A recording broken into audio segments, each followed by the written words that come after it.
Welcome to the December conference call. I can't believe I'm saying that. The year's flown by. I can't believe it's nearly Christmas already. But here we are. I can't see anyone on the call for whom it's your first time, so I'll scrap that bit of my usual spiel. And I hope this month we've got something to celebrate as well as a new important advocacy topic to get our teeth into. So, but first I'll just do the usual housekeeping messages. So please keep yourself muted during the call, and we'll deal with any questions in the chat box as always.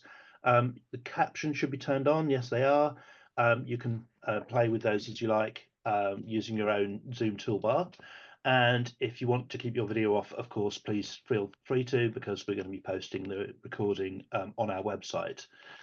So I'll start off with the usual kind of news from our advocacy and the political context for it over the last month. And the first thing to say, I know that some of you have seen the news on this already, but a big congratulations to everybody who took November action on replenishment of the World Bank's International Development Association Fund, or IDA. On Thursday last week, the Development Secretary, Annalise Dodds, announced a commitment of £1.98 billion over 3 years to go towards this fund, as part of the UK's official development assistance, or ODA budget. And now, given the squeeze in the ODA budget that we've been talking about in recent months, and the pressures to make that money go as far as it can in fighting global poverty and inequality, this is a very big sum indeed, and in fact an unexpectedly big sum. And we're going to put the link to the official government announcement in the chat box so that you can see it for yourself. Thank you, Jess. So there's a lot to unpack about it probably, but we can address questions on it later in the call, as our guest speaker tonight is geared up to talk about this, as well as the subject of our December action, which is debt justice. But just as an introduction, I'd like to say two things. Take a swig of water first. First, thank you to everybody who took part in last month's action. I'm seeing quite a lot of letters come in. Thank you for telling us about them.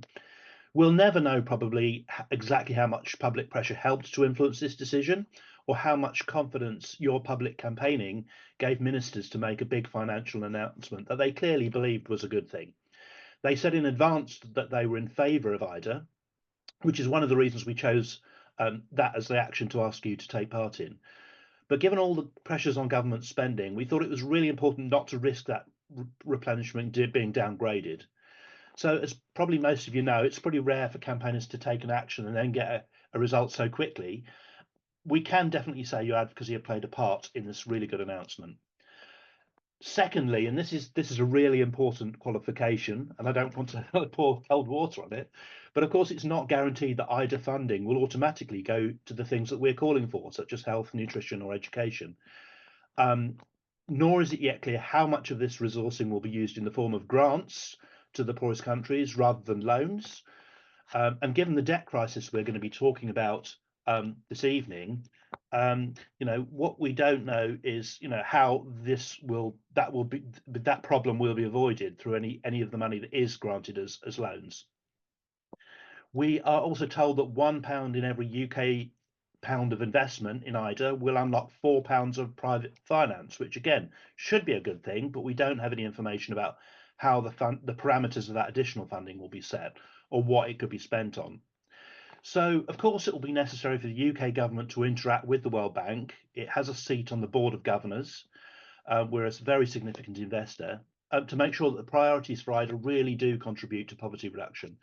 And also that where concessional loans are made to countries, there aren't unhelpful economic conditions that prevent them from having the flexibility they need to support their public services. So please hold any questions for this towards the end, if you can. We'll talk about that, as well as the kind of the broader debt reduction and reform of the global financial system more generally, after we've heard from our guest speaker.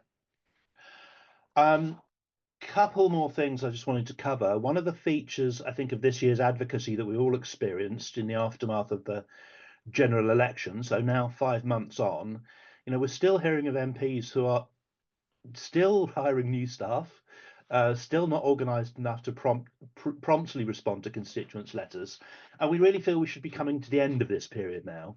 And from discussing this with colleagues in our parliamentary team last week, we are just starting to see MPs become a bit more responsive to our communication. So there is hope. Another cause for hope is that you can always, phone up your constituency office to find out whether they're receiving your letters, which is exactly what Deirdre did last month.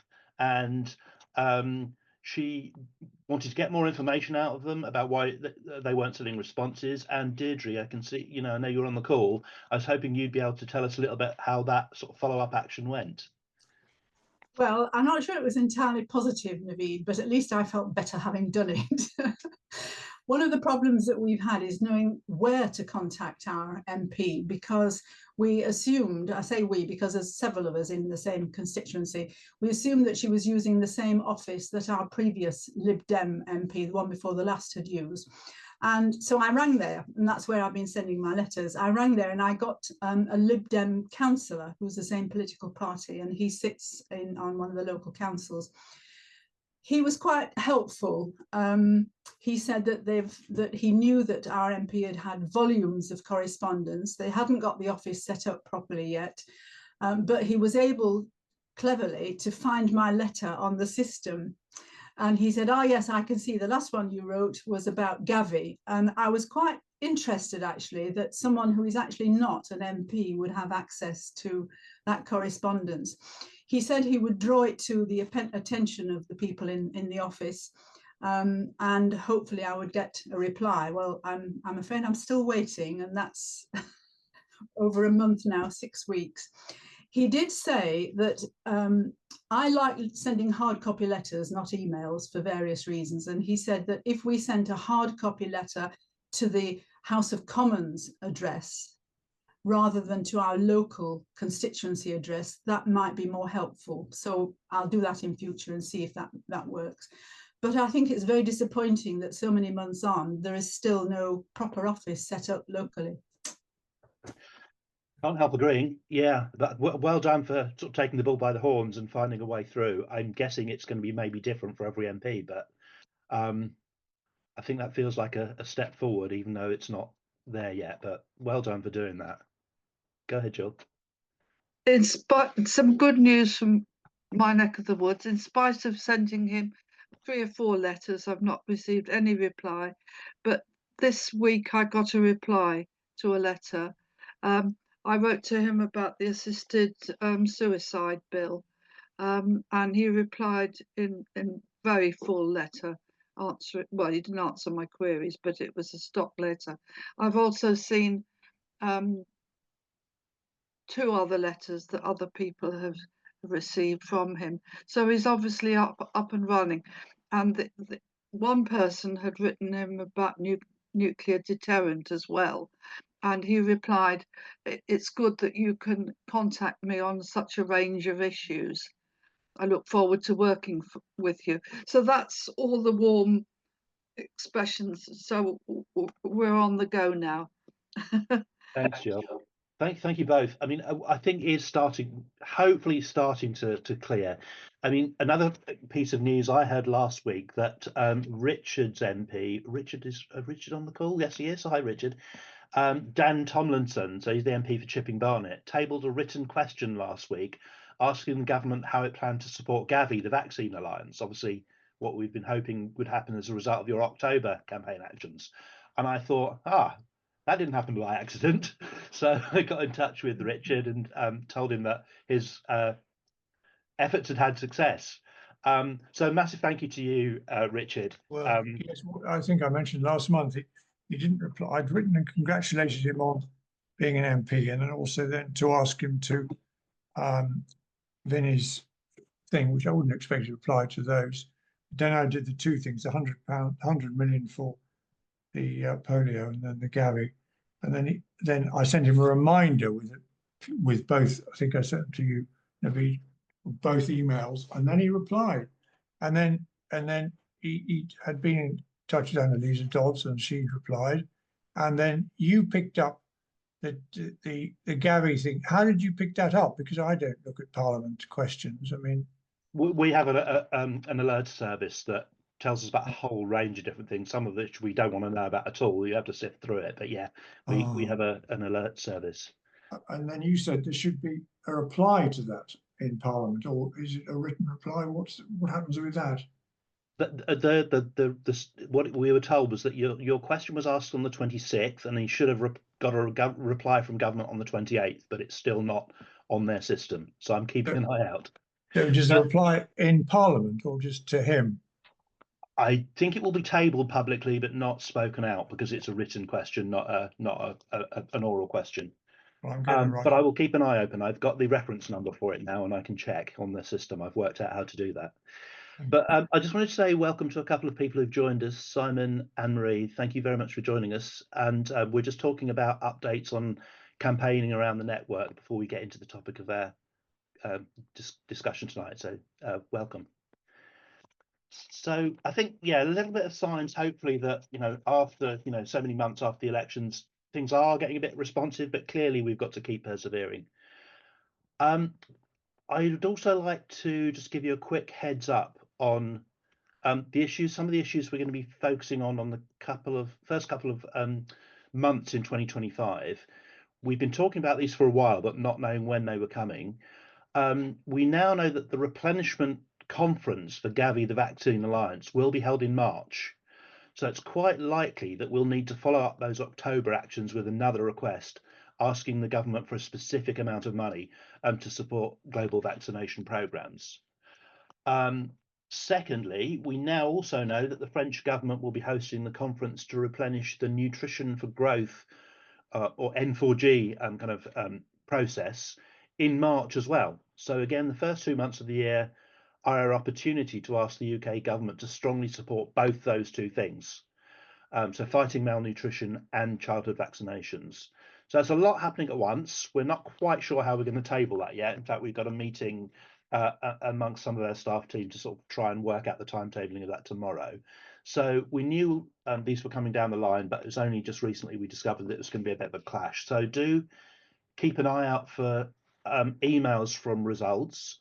We'll be making sure to let you know in our action requests as far as we can what's the deadline for taking action, because again, you don't always know when in government behind the scenes they're taking a decision on resourcing, but we'll do our best. So we do know we're going to have to move relatively quickly in January and February.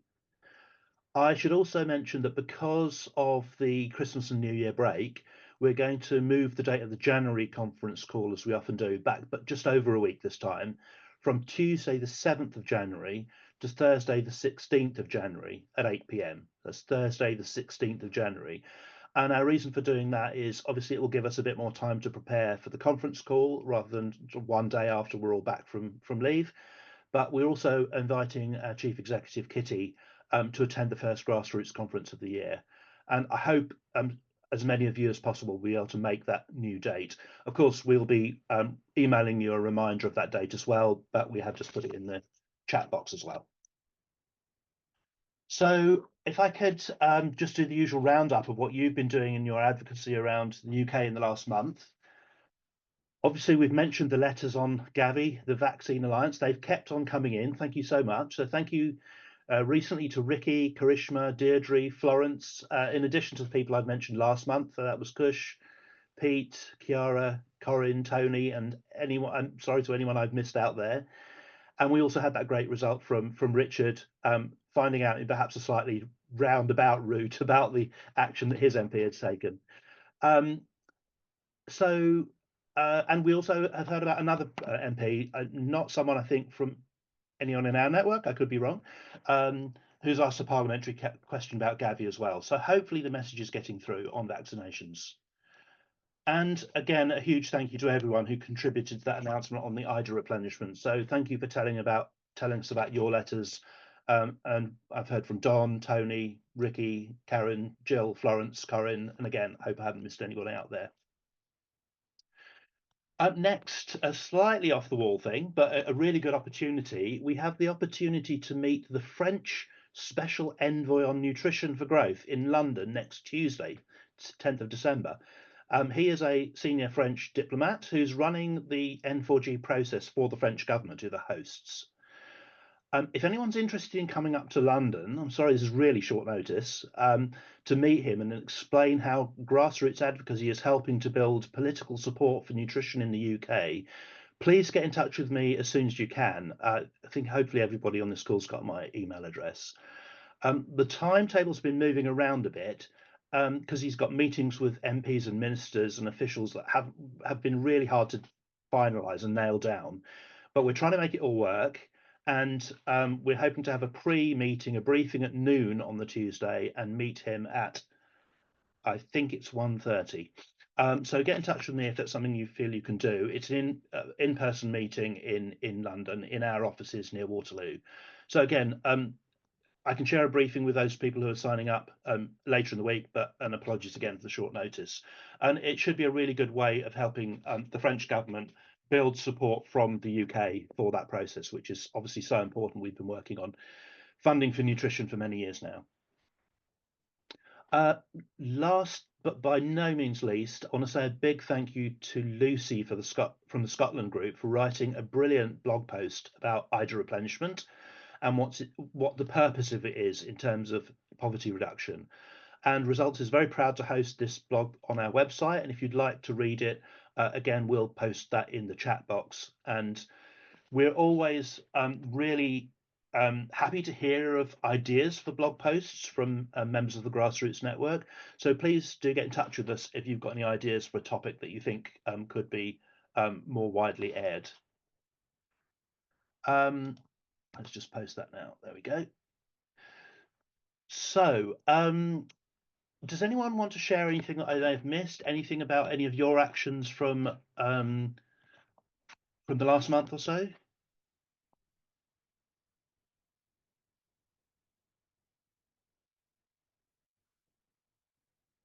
Okay, I think we've covered a lot of them, and thank you again for either emailing me directly or using the response button on the website. I'm sort of seeing those come in pretty regularly, and thank you as always for every action that you share with us. And I always pass anything that looks like a new response from government to our subject matter experts so we can keep a track of development. So that kind of route of communication is really critical. So I think it's now time to launch into the main topic of this evening's conversation, which, as I mentioned, is the serious problem of debt distress experienced by many lower income countries. As most of you will be aware, there is a burgeoning debt crisis that's preventing countries from addressing their own development needs simply because of economic pressures beyond their control that mean that debt payments have been increasing, interest payments rather, with no way to restructure those debts in a way that respects their needs for funding their own social programs. So to talk more about this, I am delighted to be able to introduce as our guest speaker someone for you will have met at our summer gathering back in June, and that's Sunit Bagree, who is the Senior Policy Advocacy Officer for Nutrition here at Results. Sunit, welcome. Thank you, Naveed. It's great to be here. As I mentioned on previous calls, and I think again we'll probably put the link in the chat if you haven't seen it. Sunit's written a couple of very important reports about the current state of play with nutrition, and this will be really important as we head towards that Nutrition for Growth conference in Paris, and also as we tackle this global debt crisis. So, yeah, thank you for joining us. As you know, you're on the call with grassroots advocates right around the UK. We usually have a few pre-arranged questions for people to ask to get into the basics of the topic before we open the floor. But this month, Sunit's actually prepared a short presentation, so we're going to ask him to share his screen and go through that before we go to the floor. But Sunit, I wonder if before we do that, could I ask you, I'm sure people would love to hear a bit about you. What's your background, what brought you to Results, and what your role at Results involves? Thanks very much, Naveed. The first thing I should say is this is really particularly quite sweet for me because I actually gave a talk to Results UK grassroots campaigners about 12 years ago when I worked for Sightsavers on disability rights, particularly in relation to education, but also more widely. And I remember giving that talk and what a fantastic experience it was, the tremendous engagement from grassroots campaigners, and then follow-up actions So yeah, it's something I've been looking forward to doing since I joined Results almost a year ago. I joined in January, mid-January this year. So yes, I was really looking forward to the moment I could, yeah, give another talk and have that discussion with grassroots campaigners. Of course, I met a number of you in the summer, which was a fantastic experience as well. I thought that was a terrific day. But yeah, before I get into the topic of today's talk and discussion, just to respond to your question, Naveed. So I think I've already mentioned when I joined Results. So I've worked in the sector for quite a long time now. So 21 years. I think this is my 21st year as a professional, as a policy advocacy, including campaign specialist. Mainly worked for campaigning NGOs, but I've also worked for a couple of universities and a foundation as well at one point. But all of my roles have had at least some advocacy element, and a lot of them have been like this one, just very much focused on policy and advocacy work. So I've worked across a wide range of issues and have worked across quite a range of geographies as well. So I would say, particularly Sub-Saharan Africa and South Asia. And actually, many years ago, when I worked for ActionAid, I actually lived and worked in West Africa, in Liberia and Sierra Leone, and in South Asia, in Nepal and Sri Lanka. So I actually have that experience of working with colleagues in the Global South and actually regularly meeting with communities in the Global South as well. So yeah, at Results, I lead the policy and advocacy work on nutrition. So that's really focused on, identifying critical issues that we need to conduct research on, like policy research on and analysis, in order to arrive at our positions, the recommendations, and I suppose from a campaign's perspective, you could say demands of a powerful actor, so particularly the UK government, but sometimes sort of wider actors as well. And I'll come on to that actually. It's relevant to this talk because our primary advocacy target is the UK government for this work on debt, but a key secondary target are the IMF and World Bank. So so that's the sort of policy research analysis and positioning side of my role, and then sort of working to lead the influencing of FCDO and other relevant government departments, and then working together closely with colleagues like Naveed and Jess and the grassroots team, and colleagues in the parliamentary team to ensure that parliamentarians are hearing our calls and are passing them on to ministers. So yeah, that's basically my role here. And yeah, I'm happy. I don't know, Naveed, if there's anything else you'd like to say, if you'd like me to launch into the presentation. Yeah, if you do that now, if you can share your screen, or else if hopefully that'll work. I can try and do that. We're expecting to take around 15 minutes or so for that. And hopefully that will spark a whole load of questions and thoughts, and then we'll take those afterwards, if that's okay with everybody. So yeah, over to you, Sunit. Oh, I don't think that's working very well. Sorry. Oh, let me try again.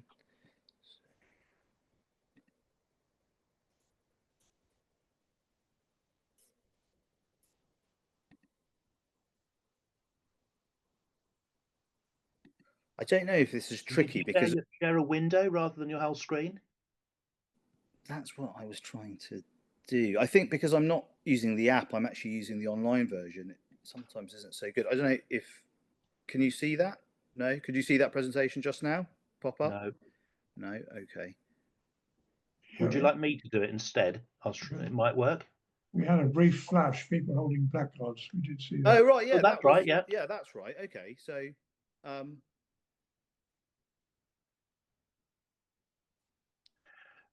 wouldn't be traditional without a slight technical pause, would it? Of course not. Let's see. Can you see that by any chance? No. Okay. That is annoying. Right.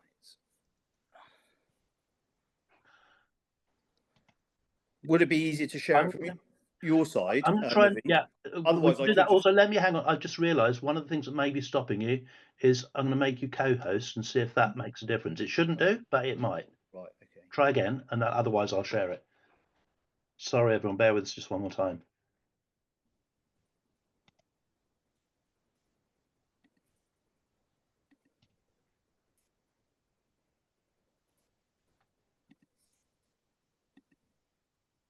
Is that working now? Can you see a slide with people with placards? No. Okay, let me try doing it now. I'll stop sharing my screen. Ah, there we are. Yeah. Can people see that now? Yes. Can you see the little slides down the side or just the main picture? No, you can see the slides down the side as well. Okay. How's that? Yeah. Okay, I think we're ready to go. Apologies, everybody. Okay. Great. Okay, so the title of the report, which I think Naveed will put in the chat in due course, is Bad Loans, Poor Nutrition, Why Debt Justice, along with More and Better Aid, is essential to end global malnutrition. Can we have the next slide, please?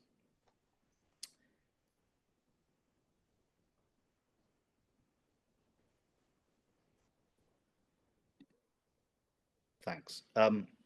Yeah, so just to give you an outline of this presentation, so it really follows the flow, the logic of the report.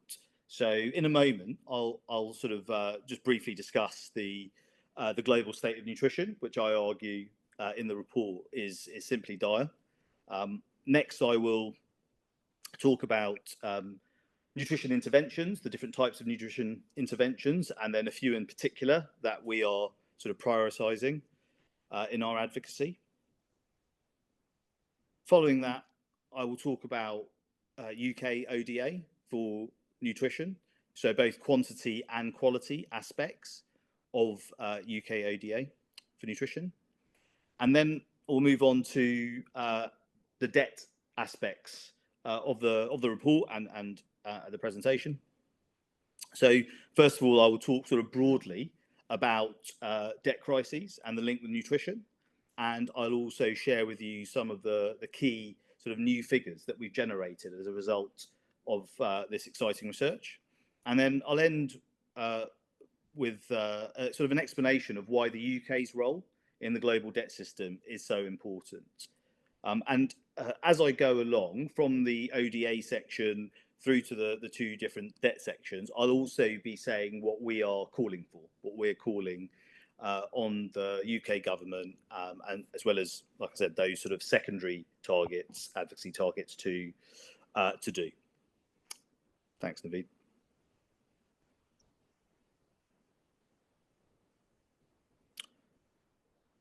Okay, and I should say that if there's anything that's unclear, please don't hesitate to jump in and ask for a clarification. But obviously, at the end, we will, I'm sure we'll have a really good discussion after I've gone through the presentation. But yeah, please don't hesitate to stop me if anything is actually sort of unclear.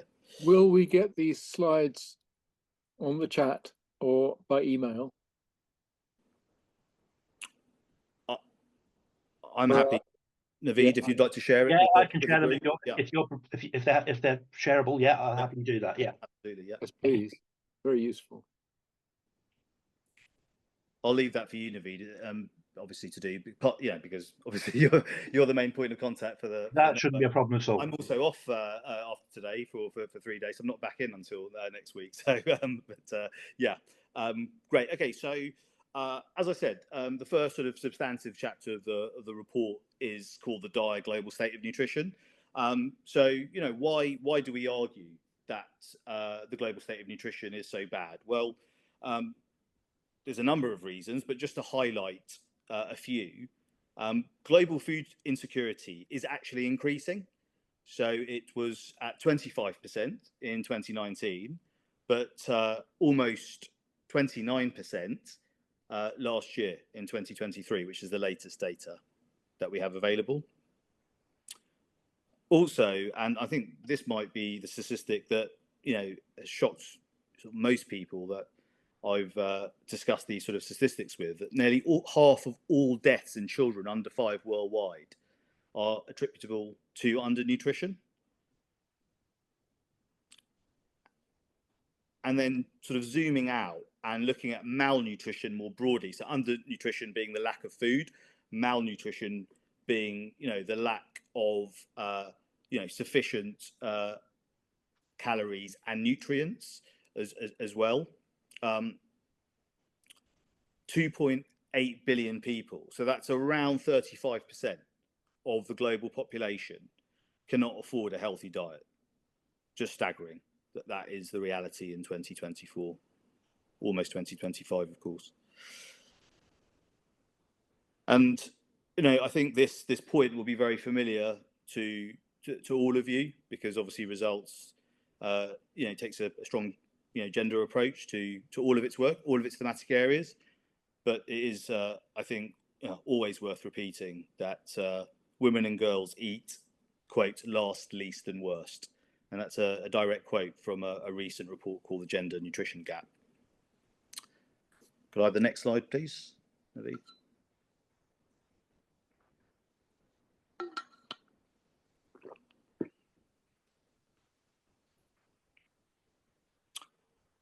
Okay, so let's discuss nutrition interventions. So in broad terms, there's two main types of nutrition intervention. There's those interventions that address immediate or specific determinants of nutrition, and those that address the underlying determinants of nutrition. Now, these are known as nutrition sensitive interventions. So just to give you an idea of what these mean. So a nutrition specific intervention would be a feeding program, for example, for underweight children, for example, to try and get them to a healthy weight. So that's addressing sort of the immediate concerns relating to nutrition.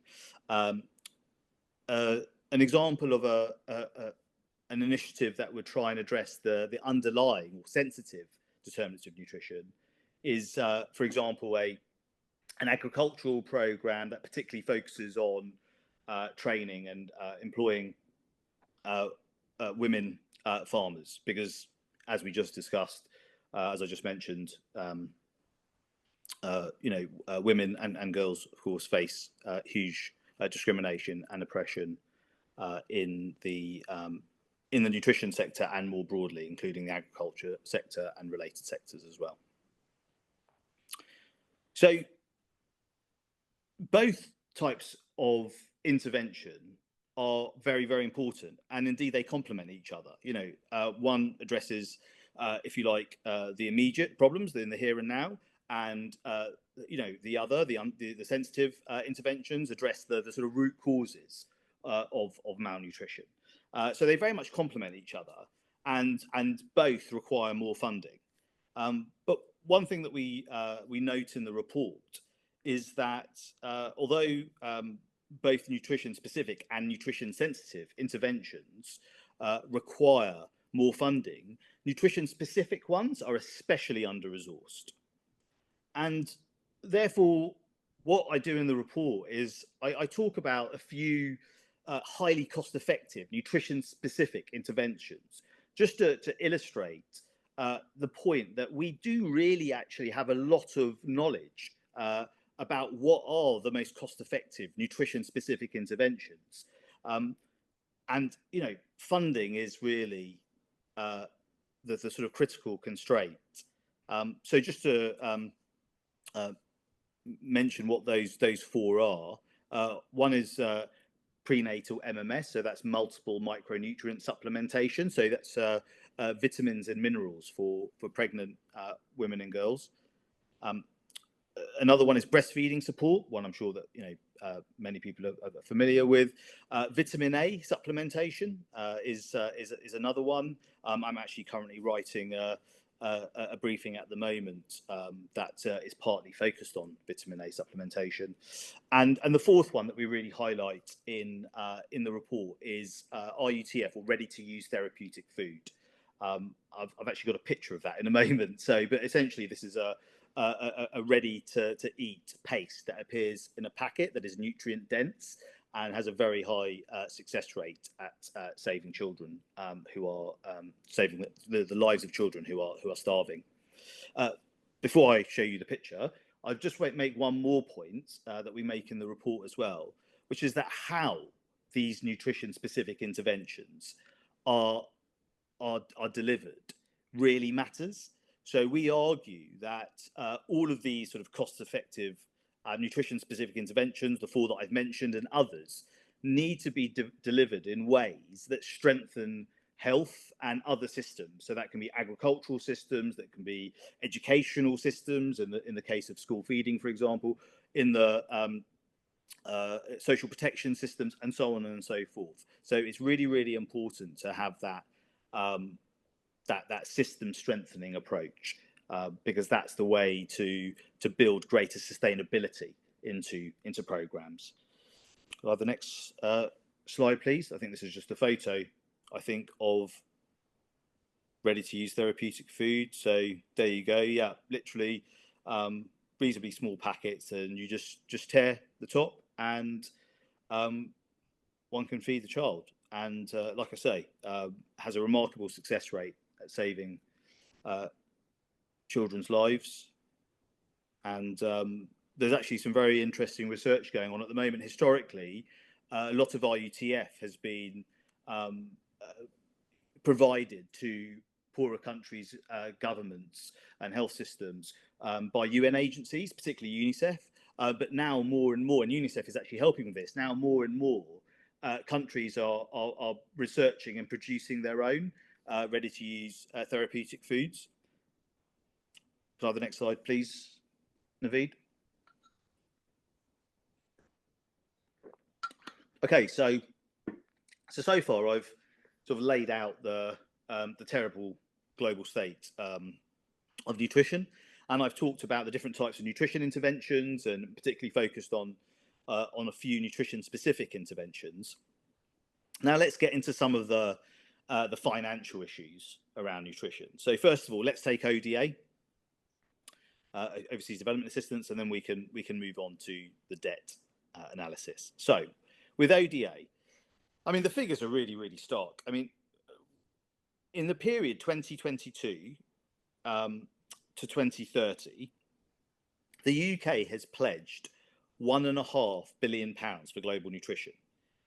That might sound like quite a lot, but actually it's about half of how much the UK pledged and actually largely delivered in the 2013 to 2020 period.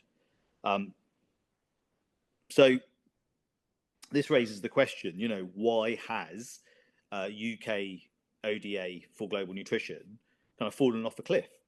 And the sort of two of the key reasons are that there's less real, quote unquote, ODA available.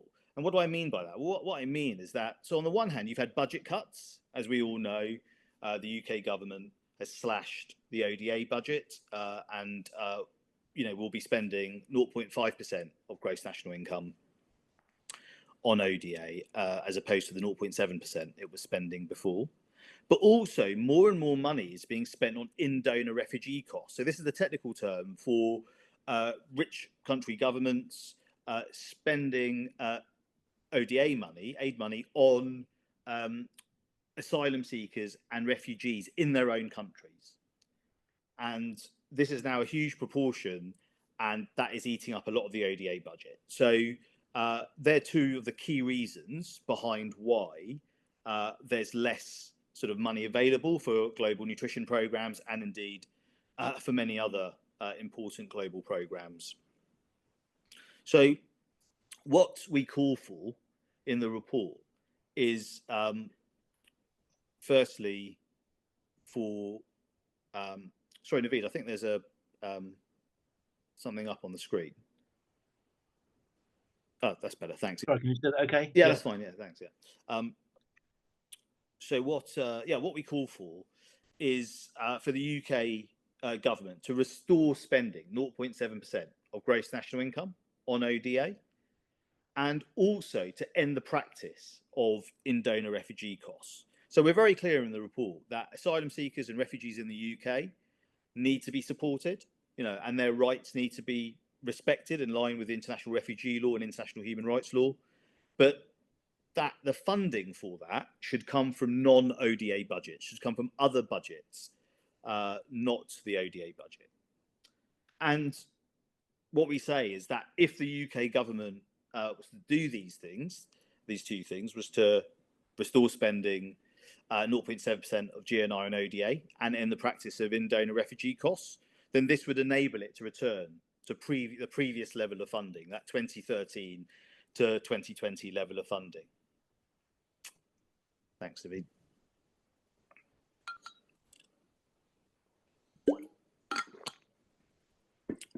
Okay, so really, I think important point that we make in the, I've seen your message, okay. The really important point that we make is that quality really matters when it comes to ODA as well. So we explain that much UK ODA for nutrition is good quality, but we also highlight that there are weaknesses, and we call for the UK government to more consistently listen to communities and more consistently focus on reducing inequalities when it funds nutrition programs, and also to ensure that system strengthening approach and to push as far as possible collaboration across sectors as well. So let me just move on to the debt aspects then as well. So just to sort of set the scene here. So governments are responsible for public debt, and public debt is either external, so that's foreign, they're foreign lenders, or domestic debt, so the lenders are domestic. So in the course of this, researching this for this report and developing sort of new data, we have found that the 16 countries most affected by food crises spent just over $40 billion on external public debt service in 2023. And this is up from 25.8 billion just a couple of years before that. So a really sharp increase. We've also calculated that the governments of these countries spend almost double, 1.9 times the amount on servicing their external public debt than they do on all healthcare, including nutrition, but well beyond that. And why is this? So, because I've got to go a little faster, I'll just say that you can read more about this in the report. But we argue in broad terms, it's because of the fundamentally unequal nature of the global economy. The COVID-19 pandemic had a massive impact on, the budgets of all governments, especially poorer countries' governments. Wars around the world, including the Russian invasion of Ukraine, but other wars as well. And this is really critical. More private loans nowadays are going to poorer countries' governments, and these loans are much higher interest than other loans from multilateral or bilateral organisations. Okay, should we move on to the next slide? So yeah, that's just an illustration of that fact that the governments most affected by food crises are spending around double on external public debt service than they are on health as a group. Should we have the next slide, please? So, so the G20's response to debt crises in the global south is known as the Common Framework, and we argue in the report that the Common Framework has been a complete failure. And we use the examples of Chad and Zambia, and I actually work with colleagues at Citam Plus, an action partner in Zambia. We use these examples to show that the Common Framework is slow, it lacks transparency, it's completely ineffective, and it's also unaligned with the Sustainable Development Goals and human rights. And part of the problem is that it relies on sort of IMF debt sustainability frameworks that are themselves unaligned with the Sustainable Development Goals and human rights. So what we call for at the global level is for a UN sovereign debt restructuring mechanism and a UN automatic debt cancellation mechanism for global south countries that are affected by economic shocks or emergencies. We believe this needs to be taken to the UN That's the most equitable global body. The G20, which is a group of the most powerful economies in the world, is not the right place to resolve the debt crisis facing the global south. We also argue that the IMF must reform its debt sustainability framework so that it is more in line with the Sustainable Development Goals and human rights, and also end all economic policy conditionality, which is something that Naveed mentioned actually at the beginning of this call, or earlier in this call, about how sort of very ideological sort of privatization, liberalization, deregulation conditions that the IMF imposes on countries can often be very damaging to health and other social and economic sectors. And then I think the final slide is just about the UK. So the UK has a really, really important role in the global debt system. And the reasons for that are as follows. So first of all, I'm sure some of you will remember that it was an important driver of debt relief, the UK government, for example, in 2005, when Blair was Prime Minister. Though, while that debt relief was very helpful in many respects, it did not change the fundamental injustices in the system. And that is what's really necessary for us to get out of this sort of, this cycle of debt crises.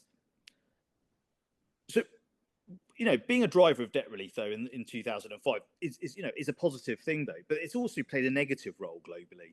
And for example, it was one of only 6 states to vote against a UN sovereign debt restructuring mechanism back in 2015, almost a decade ago. And that's one of the things that we call for to sort of address the structural, inequities in the global debt system. Also, and this is really key, 90% of all private loans that are owed by the poorest countries are governed by English law. And many of these loans are secretive and quite exploitative, actually, when it comes to their terms. So what we're calling for is for the UK to advocate for the global level transformation that, I highlighted in the previous slide, but also to change domestic laws so that those private sector loans to the poorest countries are lawful, are transparent, and also protect crisis hits global south governments from private lawsuits, to stop those private lenders from exploiting debt crises in global south countries. Thank you. I believe that's the last slide. Thank you.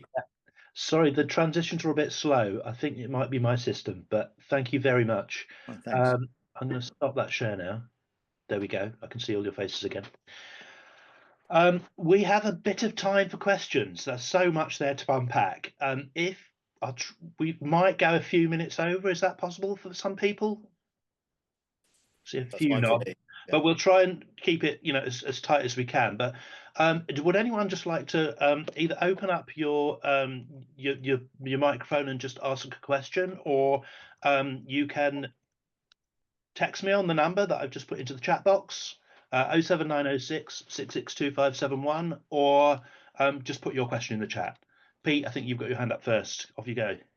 I've always been worried deeply about global debt and its effect on the developing world.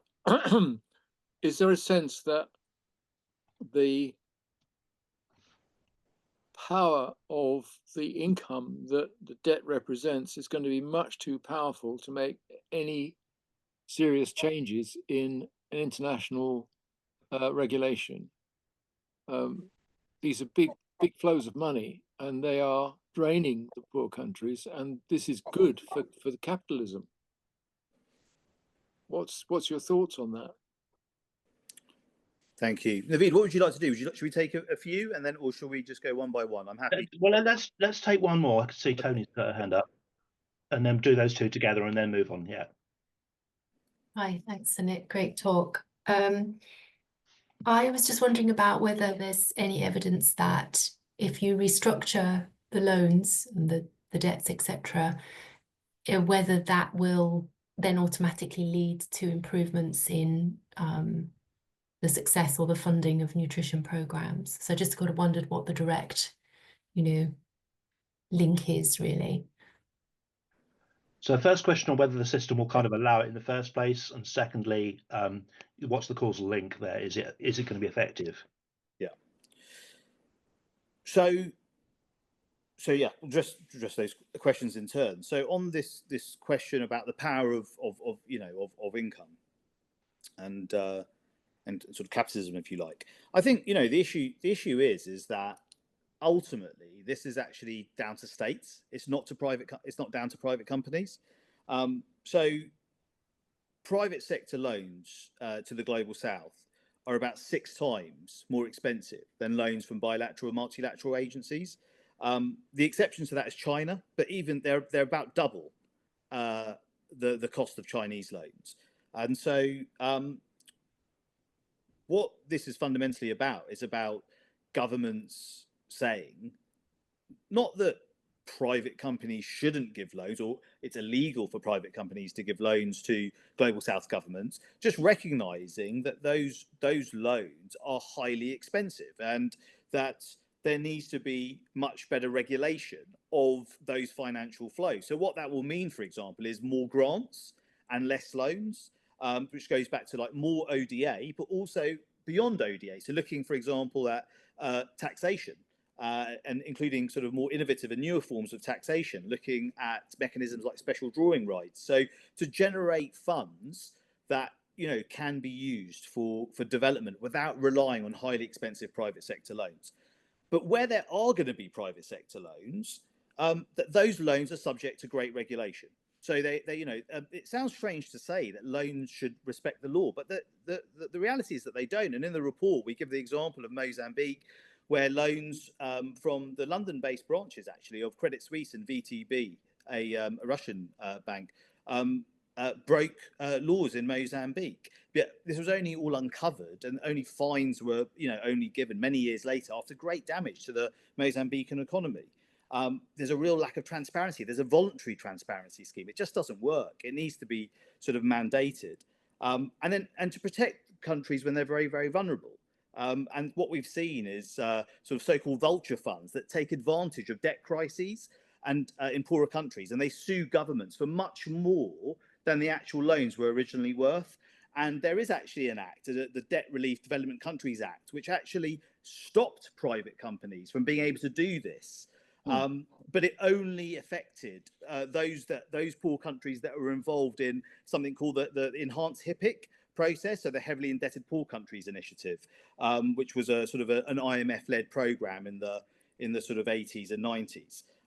So there are examples of actually this legislation being passed even in the UK, let alone in other countries. And the final thing I'll say is that we have also seen regulation of private companies by richer countries in other spheres. So, for example, around labour rights, and in the environment. I mean, is it sufficient? Probably not, but there definitely has been progress over the years. So it absolutely is possible for states to come together and create a fairer system. So that's what I would say in terms of the issue of power income. In terms of the restructure cancellation issue, yeah, I mean, what we're arguing is that by having a fairer global sovereign debt system, having a system whereby it's easier for vulnerable countries and especially even crisis hit countries to get debt cancellation, to get their debts restructured without massive hold-ups, without particularly the private sector holding out for more and more money.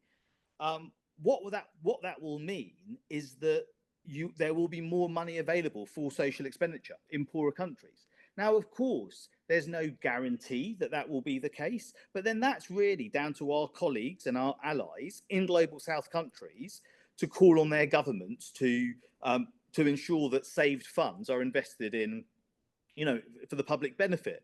Now, one thing we do sort of mention in the report, and I've actually had quite more deeper conversations about this with a couple of UN agencies recently, and I've actually written about this in the past as well, which is that in countries that are perhaps sort of authoritarian or semi-authoritarian or otherwise have a track record of corruption, there could be a mechanism created to ensure that saved funds were spent in an accountable way. So you could, for example, have a fund that was co-administered by the United Nations to ensure that those funds were used for for purposes that would be universally agreed. So, for example, to achieve the Sustainable Development Goals. So I think, it's both that we need to make the global economy fairer because it's only right. But then yes, within that framework, all of us in all of our respective countries need to apply pressure on our governments to do the right thing when it comes to social expenditure. But you can also have, like I say, you can have sort of fail-safe type mechanisms as well built in if required. That's entirely possible. Thanks, Sunit. We're almost at the top of the hour. I just wanted to say there's a lot of you can dive into in this topic.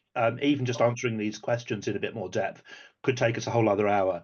I've put a link through to our December action materials, which you've all been emailed. On the webpage that takes you to, there are links to some of these other places you can go and to have a look in more depth. And I've posted one article that I hope is relevant to the discussion we've just had, and I see that Jill has already posted one as well. So hopefully those extra resources are useful for those of you who want to dig in a little bit more. If we go over maybe a minute or two, there's a couple of questions in the chat from Jill. I know, Sunit, you've talked about 2 asks, one domestic one and one global one. But if you had one ask for our MPs, what would it be? And then secondly, what other NGOs are campaigning on this, particularly in terms of the UK part of that, the UK law part of that? Yeah. So yeah, it's tricky. I mean, if you look at the report, we've got several recommendations. I would say if I had to pick one, if you give me 2, then I'll give you 2, and then I'll tell you if I had to pick one of them. I'll tell you which one it is. So the 2 that I would go for would be one international and one domestic. Because like I said, we really need action both at the domestic level and for the UK to adopt the right stance sort of internationally. So at the moment, what we'd really push for at the international level is probably ensuring that the UK changes its stance from almost a decade ago, where it was one of only 6 states to vote against a UN sovereign debt restructuring mechanism, to actually now agree with the need for such a mechanism, plus an associated debt cancellation mechanism for those crisis hit countries, that ones that are affected by armed conflict or natural disasters, like I said. So that would be the one, that would be the ask about that, to recognise that the common framework has failed, and to for the UK government to advocate for those 2 UN debt mechanisms. Domestically, it would probably be to build on the Debt Relief Developing Countries Act 2010, because that already exists. So to update that act, to amend that act so that it offered protections to poorer countries' governments when they were, a party to any international debt restructuring, not just sort of at the moment. The law is quite limited to that very particular debt restructuring process, which is actually quite rare nowadays, because it's existed for so long, and it's many countries have already gone through it. So I think that would be the one, to amend the Debt Relief Developing Countries Act 2010, so that it's applicable to all internationally debt restructuring. That's what I would probably go for. But then if I had to pick one of the 2, it'd probably be the latter, simply because I think if it's a UK law that's already there, it just needs to be updated. So that might be something that's easier for your MPs to get their head around, because like I said, it's already on the statute books. We just need it to be updated so it's more comprehensive. Thanks, Sunit. The other NGOs? Before you do, yeah, I've just seen a question from Jill about what the links to the recommendations you've just made. I've put the link to the policy report in the chat above. So it's bad loans, poor nutrition. The specific recommendations that Sunit has just been talking about are in that report. But for the purposes, not everyone will have the time to do, a whole load of research. Hopefully, we've crafted the kind of web page in kind of simple bullets that are kind of easy to pull out for letters if you want to just really cut to the chase on that. So we've kind of amalgamated some of those into general themes, one general domestic one and one general international one. And we think that will help, because the UK government, when they were at the UN the month before last, September, the Foreign Secretary and the Prime Minister and the Development Secretary all talked about the importance of reforming the global financial system. So we need them to put their money where their mouth is, and that's really, the report is telling them how they go about doing that. Could I just say, before I answer the question about NGOs, yeah, I mean, what Naveed's produced is great. I did give a few comments on it, but it's I think it's really clear, and yeah, it does highlight those two broad areas, as he was saying. So I think it would be great to sort of follow that. But what I'll also say is that it's so important to get that parliamentary engagement, because what we're finding at the moment, we're having lots of in-depth discussions with the IMF and World Bank, several UN agencies, many other, engaged with the French government as well, who'll be hosting Nutrition for Growth, and others. But the UK, we've gone up quite senior in FCDO, but the response is pretty brief, and it's, they know, as we do, that the Labour Party had tackling unsustainable debt in its manifesto. But what it really means by that isn't clear. And so far, what we've learned is it's not willing to say what it wants to do. It's just really referring to what's been done in the past. And that's obviously not good enough. So yeah, I think really pressing it on the need for bold action is so important. And I think, and from the Treasury side, we're not really getting anything. I'm still sort of pursuing a couple of channels, but it's very hard to get anything out of the Treasury. And the targets for this action are both the FCDO and the Treasury. So I think, yeah, your actions will be so valuable. It really will be, really help us to build the pressure. If I could just quickly answer the other NGOs question. So we worked with Debt Justice, which used to be Jubilee Debt Campaign, on just the debt figures for this report, not all the figures. And they also, yeah, gave some comments on a draft. So I know colleagues there very well. I've worked with them in the past. Other NGOs that are working on this issue are, well, you've got particularly Christian Aid and CAFOD are both doing, a fair bit on the debt front. You've also had Oxfam and actually a former organisation of mine, Action for Southern Africa, that have sort of dipped in and out really over the past year or two on this. But that gives you an example of the sorts of organisations that are involved. But actually, there's not that many. So really, again, you reaching out to your MPs, it's not like lots and lots of other organisations are doing this. So I think it really will stand out. Thank you, Sunit. Kathy, I noticed you've got your hand up. Over to you, just quickly. Sorry, just a quick one. I am a bit concerned that I think the subject of debt cancellation and reorganization is a huge subject. Nutrition's a huge subject. How important is it to link the two? And is that just trying to cover too much ground in one letter, really? Is just, if I can just get a quick clarification on that. I love that question. Sunit, do you want to take that? Yeah, no, it's great. But I think you're probably better placed. Yeah, sure. I mean, so I think that so debt is a cross-cutting issue. So it'll affect everything, not just nutrition spending. It'll affect other forms of health spending. It'll affect education spending, spending on agricultural programs, and so on and so forth. For the purposes of this report, though, we've sort of anchored it to the subject of nutrition. But it is of much wider relevance, and I think that makes it even more important. I think what the link is that high debt repayments, and I gave those figures of how we're seeing higher and higher debt repayments now from sort of some of the most vulnerable countries when it comes to food crises, means that there's less money for governments to spend on social programs. So a figure that I don't have in the presentation, but it's in the report, is that these 16 countries that are most affected by food crises are spending almost 16% of their revenues on servicing their foreign public debt. So that means in every pound or dollar, that they get, sort of that sort of huge proportion, like 16 pence, 16 cents is going out straight away in paying debt, which means that they can't use it for social expenditure. And what we do know from past debt relief in the 2000s, we know that it led to a massive increase in spending on not just nutrition, but also on things like education and things like vaccination in poorer countries, particularly in Africa, where there was a huge amount of research done. So we know that the link, is really there. And I think that, just focusing on ODA, I mean, that has a role to play, but it's not sufficient to achieve the Sustainable Development Goals, to achieve the World Health Organization's global nutrition targets.